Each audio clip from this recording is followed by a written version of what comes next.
क्या आपके हाथ से चीजें उठाते वक्त अचानक से तेज सा दर्द होता है या फिर छोटी छोटी एक्टिविटीज जैसे कि टाइपिंग या डोर का नॉब खोलने में आपकी एल्बो और रिस्ट एरिया में पेन होता है? ये सिर्फ थकान नहीं लेकिन टेनिस एल्बो हो सकता है। हेलो एवरीवन, मैं हूं doctor Ankit. Welcome to my YouTube channel health and physio decoded. और आज हम बात करने जा रहे हैं टेनिस एल्बो के 8 इंपॉर्टेंट फैक्ट्स के बारे में जो कि लेटेस्ट स्टडी से पता चला है। तो चलिए शुरू करते हैं।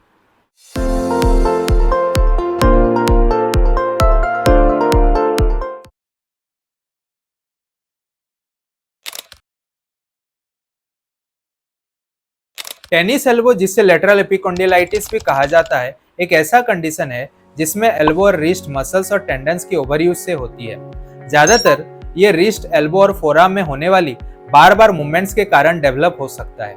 पहले लोग सोचते थे कि टेनिस एल्बो एक एक्यूट इन्फ्लामेटरी कंडीशन है, यानी रिस्ट, फोरआर्म और एल्बो की रिपीटेटिव मूवमेंट की वजह से एल्बो की बाहरी हिस्से में जो एक हड्डी होती है जिसको लेटरल एपिकॉन्डाइल भी कहा जाता है, उसमें सूजन आ जाता है, जिसके वजह से टेनिस एल्बो डेवलप हो सकता है।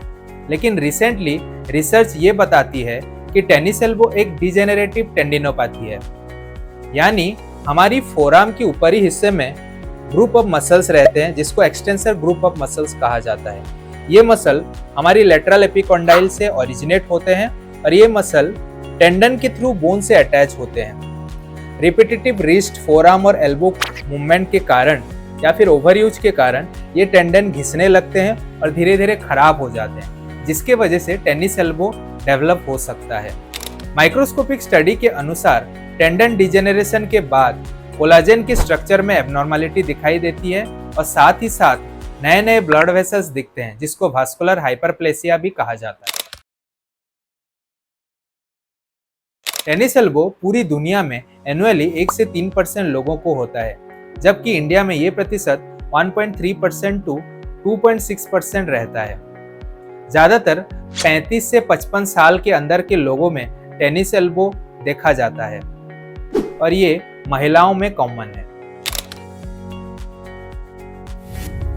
पेन और टेंडरनेस यानी उस एरिया में अगर आप टच करते हो या फिर प्रेशर देते हो तो तेज दर्द हो सकता है। तो यूजुअली ये पेन एल्बो की बाहरी हिस्से में होता है और एक हड्डी में होता है जिसको लेटरल एपिकॉन्डाइल भी कहा जाता है, और कुछ केसेस में ये एल्बो की फोरआर्म तक रेडिएट हो सकता है और कभी कभी रिस्ट और हैंड तक भी आ सकता है।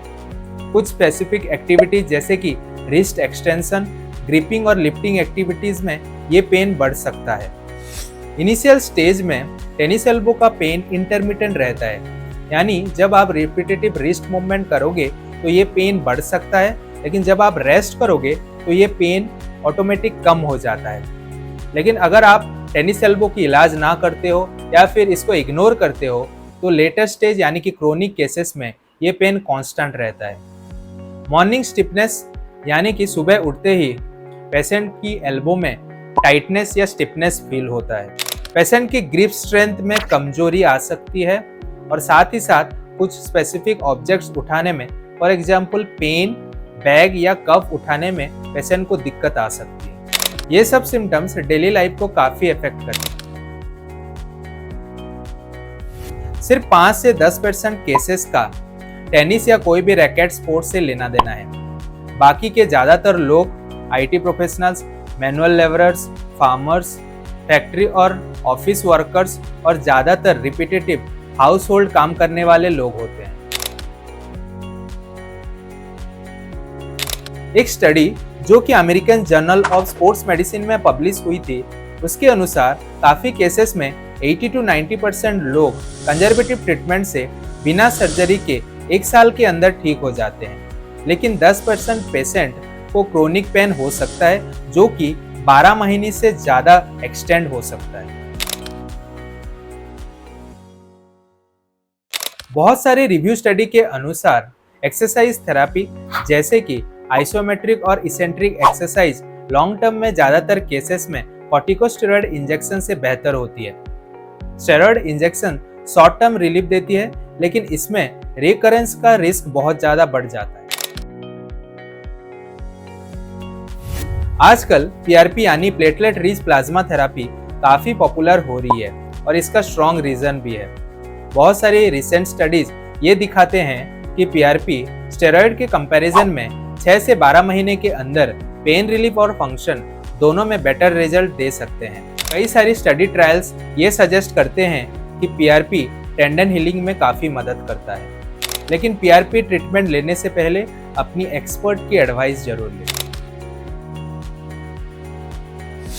सिंपल चेंजेस जैसे कि आईटी प्रोफेशनल्स के लिए mouse pad with wrist support और फोरआर्म स्टाफ और काम करने का टेक्निक को सही करना, ये सिम्टम्स और रिकरेंस दोनों को कम करने में काफी मदद करती है।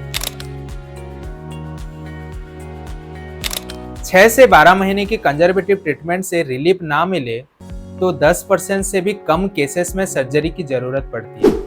आर्थ्रोस्कोपिक सर्जरी ओपन सर्जरी की बराबर इफेक्टिव है, लेकिन आर्थ्रोस्कोपिक सर्जरी में फास्टर रिकवरी होती है। तो दोस्तों, टेनिस एल्बो को इग्नोर मत कीजिए। सही डायग्नोसिस, एक्सरसाइज थेरेपी और थोड़ी सी लाइफस्टाइल मॉडिफिकेशन से बिना सर्जरी के भी आप इस प्रॉब्लम को इजीली कंट्रोल कर सकते हो। अगर आपको ये वीडियो इन्फॉर्मेटिव लगी हो तो वीडियो को लाइक एंड शेयर कर दीजिए और चैनल को सब्सक्राइब करना ना भूलें। अगले वीडियो में मिलते हैं। Till then stay healthy and stay safe.